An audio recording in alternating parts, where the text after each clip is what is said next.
Assalamualaikum warahmatullahi wabarakatuh. Salam sejahtera bagi kita semua. Kami dari kelompok 6, kelompok Epifit Studi Ekskursi Universitas Negeri Jakarta, akan mempresentasikan hasil penelitian kami. Kami beranggotakan yaitu saya sendiri, Fitria Nabila. Saya Dewi Sulistiawati. Saya Indah Solina. Dan saya Rahmayani.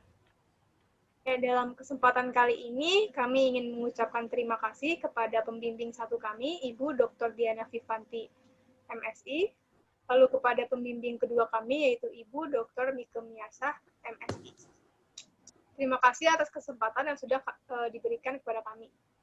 Baik, saya akan mulai presentasinya. Next. Yang pertama, judul penelitian. Judul penelitian kami yaitu keanekaragaman jenis-jenis epifit Pteridophyta dan epifit Spermatophyta di kawasan Kebun Raya Bogor. Next. Selanjutnya ada hal yang melatar belakangi penelitian kami, yaitu Indonesia merupakan salah satu negara dengan keanekaragaman tumbuhan yang sangat tinggi, dengan faktor-faktor lingkungan yang mendukung kehidupan beragam tumbuhan. Salah satunya yaitu adalah tumbuhan epifit. Epifit tumbuh dengan cara menumpang pada tumbuhan lain dan menyenangi daerah dengan kondisi lingkungan yang sejuk, memiliki kelembapan yang tinggi, dan ternaungi dari sinar matahari. Pengamatan keanekaragaman jenis-jenis epifit ini sangat baik apabila dicoba pada kawasan dengan jenis pohon yang bermacam-macam, serta keadaan area yang menunjang perkembangan epifit seperti di daerah konservasi antara lain Kebun Raya Bogor. Tumbuhan epifit terdiri dari beberapa jenis kelompok, diantaranya ada epifit Pteridophyta dan epifit Spermatophyta. Keberadaan dari epifit ini masih kurang mendapat perhatian dibanding dengan kelompok jenis tumbuhan yang lain, dan seringkali terabaikan. Berdasarkan informasi yang diperoleh, diketahui bahwa Kebun Raya Bogor ini masih belum banyak data tentang keanekaragaman jenis tumbuhan epifit Pteridophyta dan Spermatophyta yang hadir di kawasan tersebut. Sehingga penting untuk mengkaji tentang keanekaragaman hayati tumbuhan epifit Pteridophyta dan Spermatophyta di kawasan Kebun Raya Bogor. Penelitian ini dilakukan dengan tujuan untuk memberikan informasi data keanekaragaman hayati epifit Pteridophyta dan Spermatophyta di Kebun Raya Bogor. Next.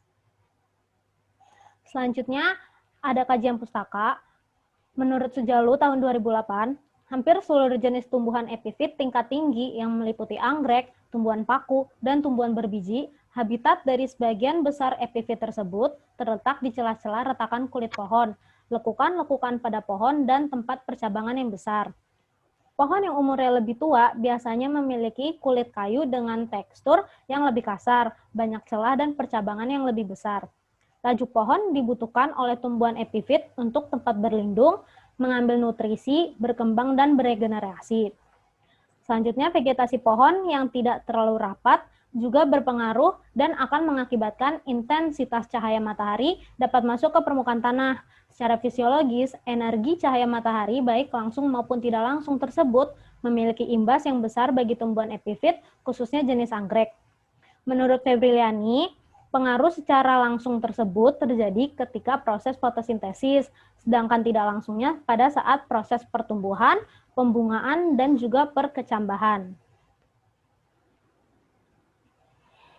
Selanjutnya, untuk metodologi penelitian, untuk lokasi dan waktu penelitian ini dilakukan di koleksi pakuan di kawasan Kebun Raya Bogor yang dilaksanakan pada bulan November tahun 2020. Untuk metode penelitiannya menggunakan metode deskriptif dengan pengambilan sampel secara purposive sampling, yaitu cara pengambilan sampel yang dilakukan berdasarkan keberadaan epifit yang dianggap mewakili wilayah sampling. Untuk plot pengamatannya, kami menggunakan plot berukuran 10x10 dengan batasan ketinggian tumbuhan epifit yang menempel pada pohon maksimal 5 meter. Next.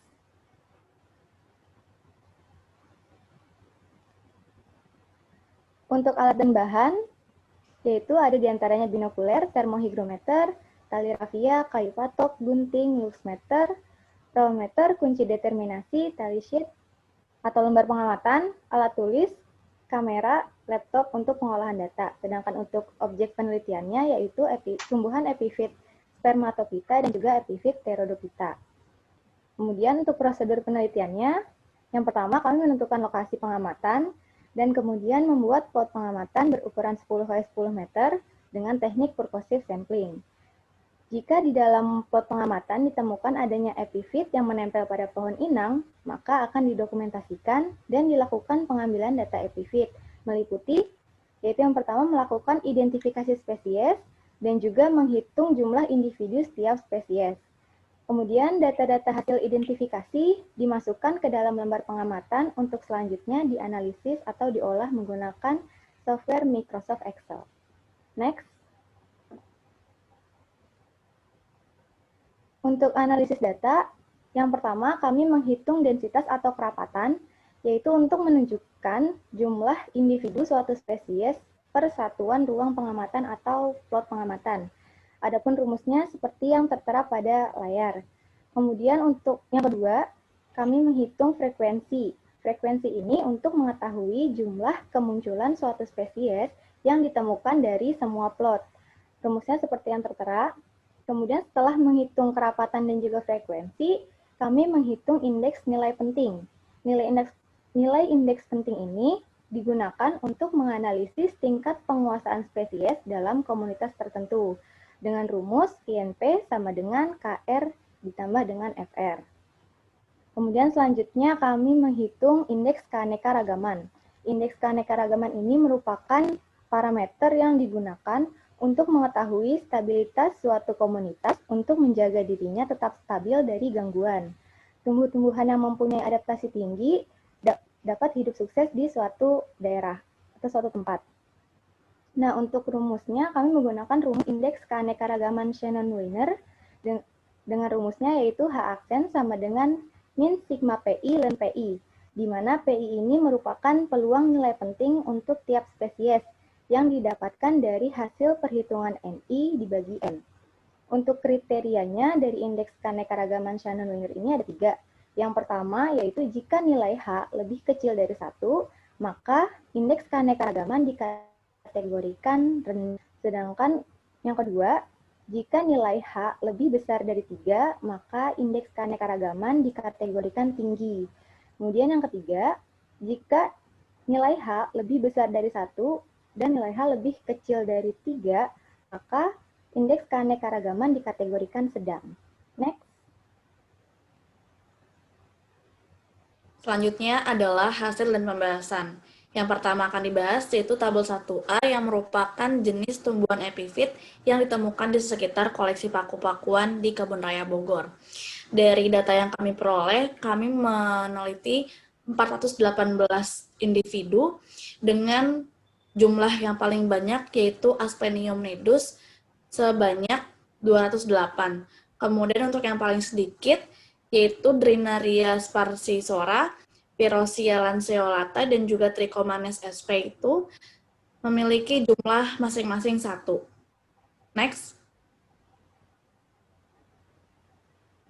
Kemudian tabel yang kedua yaitu tabel 1B merupakan jenis inang yang terdapat epifit di sekitar koleksi paku-pakuan di Kebun Raya Bogor.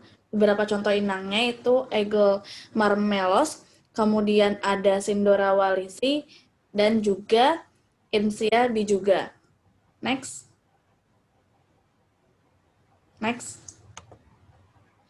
Nah, yang kedua ini merupakan hasil dari perhitungan kerapatan, frekuensi, indeks nilai penting, dan indeks keanekaragaman Shannon-Weiner pada spesies epifit yang kami temukan.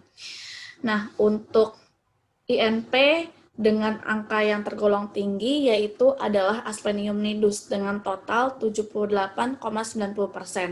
Kemudian untuk INP yang tergolong sedang yaitu adalah Davalia denticulata dengan INP 52,10%. Kemudian sisa spesiesnya merupakan spesies dengan INP yang tergolong rendah, yaitu dengan INP kurang dari 27,86%. Next. Berdasarkan hasil perhitungan dengan menggunakan indeks keanekaragaman Shannon-Weiner, hasil dari indeks keanekaragaman jenis sebesar 1,20. Kemudian berdasarkan kriteria indeks Heinen-Weiner, indeks keanekaragaman jenis epifit Pteridophyta dan epifit Spermatophyta di Kebun Raya Bogor ini dikategorikan sedang. Next. Nah, kemudian yang ketiga ada yang tabel 3, ada parameter faktor abiotik dan juga plot pengamatan. Pada saat pengamatan, kami mengukur suhunya dengan kisaran 26 derajat Celcius sampai 31 derajat Celcius. Kemudian kelembaban udaranya 86% sampai 93% dan intensitas cahayanya 525 lux sampai 925 lux. Selanjutnya ada tabel 4, yaitu perbandingan jumlah jenis dari jenis dan indeks keanekaragaman epifit, Spermatophyta, dan juga Pteridophyta. Next. Banyaknya jenis paku di kawasan Kebun Raya Bogor ini dikarenakan kondisi alam yang sangat mendukung untuk pertumbuhan dan juga perkembangan dari tumbuhan paku, faktor suhu, dan juga kelembaban udara, menurut Swin tahun 2002. Asplenium nidus dikatakan dominan dikarenakan mudah beradaptasi dengan lingkungan dan juga memiliki spora yang mempercepat pertumbuhan dari tumbuhan paku tersebut. Kemudian untuk spesies Drinaria sparcisora, Pyrosia lanceolata, dan juga Trichomanes sp merupakan epifit dengan INP yang rendah.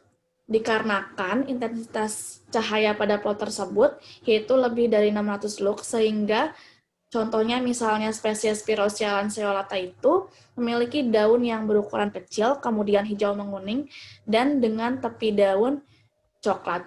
Atau dapat dikatakan Pyrosia lanceolata yang kami temukan itu kurang subur. Selanjutnya, pada kawasan Kebun Raya Bogor ini, epifit Pteridophyta dikatakan lebih mudah dan juga sering ditemukan dibandingkan dengan epifit Spermatophyta. Next. Ya, selanjutnya ada kesimpulan. Yang pertama, berdasarkan hasil pengamatan yang telah dilakukan, ditemukan 12 spesies yang tergolong dalam 7 family. Dan dapat diperinci yaitu sebanyak 7 spesies epifit Pteridophyta dan 5 spesies epifit Spermatophyta. Yang kedua, berdasarkan hasil perhitungan, INP spesies yang tergolong tinggi yaitu Asplenium nidus, sedangkan INP spesies yang tergolong rendah yaitu ada Drinaria sparcisora, Pyrosia lanceolata, dan Trichomanes sp. Dan terakhir, yang ketiga, hasil perhitungan indeks keanekaragaman jenis dengan menggunakan indeks Shannon-Weiner diperoleh hasil sebesar 1,2047, yang dapat disimpulkan bahwa indeks keanekaragaman jenis epifit Pteridophyta dan epifit Spermatophyta di Kebun Raya Bogor tergolong sedang. Next. Yang terakhir merupakan saran yang dapat kami sampaikan, yaitu diharapkan kepada pihak pengelola untuk dapat melakukan perbaikan vegetasi dengan melakukan penambahan spesies epifit Spermatophyta yang sesuai dengan karakteristik tempat tumbuh sehingga spesies epifit dapat tumbuh dengan baik dan terjaga kelestarian keanekaragaman jenisnya. Sekian dari kelompok kami, kurang lebihnya mohon maaf. Wassalamualaikum warahmatullahi wabarakatuh.